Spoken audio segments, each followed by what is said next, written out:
Então vamos à questão número 2.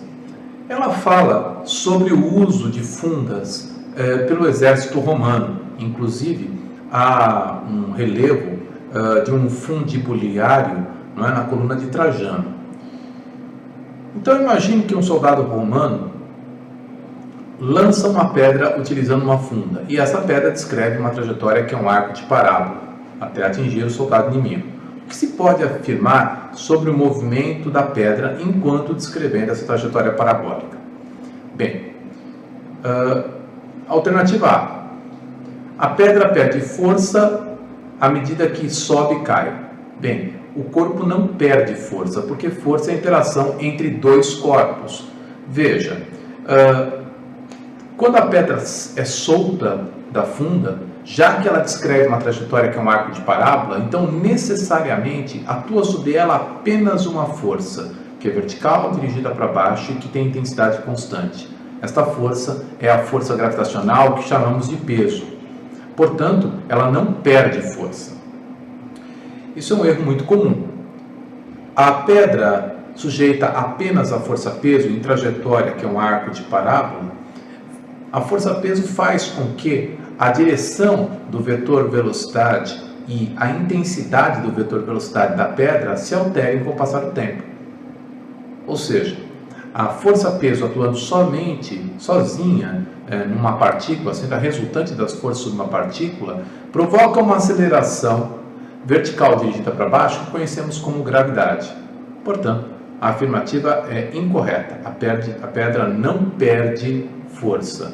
Ela fica sujeita à força-peso, que modifica a direção e o sentido, a direção e o módulo do vetor velocidade. Alternativa B. A velocidade da pedra se anula no ponto mais alto da trajetória. Novamente falso.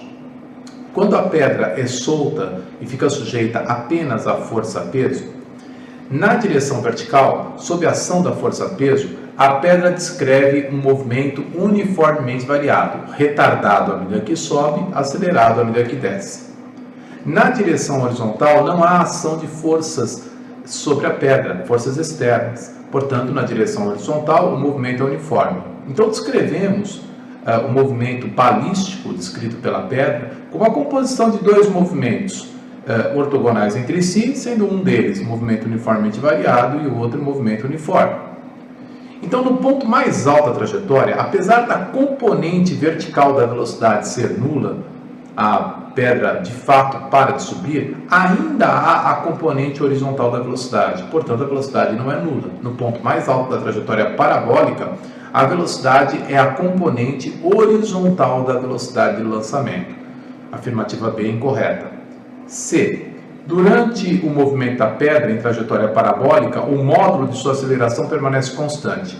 De fato, a força resultante sobre a pedra é a força-peso, e a força-peso provoca uma aceleração que independe da massa do corpo, conhecida como gravidade.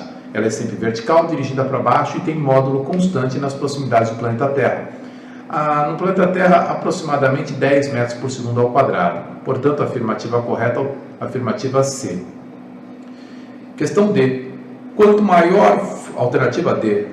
Quanto maior for a massa da pedra, maior será o módulo de sua aceleração em movimento descendente. Falso. Nem em movimento descendente, nem em ascendente. A aceleração provocada pela força-peso é a gravidade, que mantém-se constante durante o movimento parabólico. E, se as pedras forem lançadas com o mesmo módulo de velocidade, aquelas que possuem menor massa atingirão soldados inimigos que estão mais distantes do ponto de lançamento. Falso. O alcance da pedra depende da velocidade inicial, do ângulo de lançamento e do valor da gravidade. Independe, portanto, da massa da pedra. E é isso. A alternativa correta, C.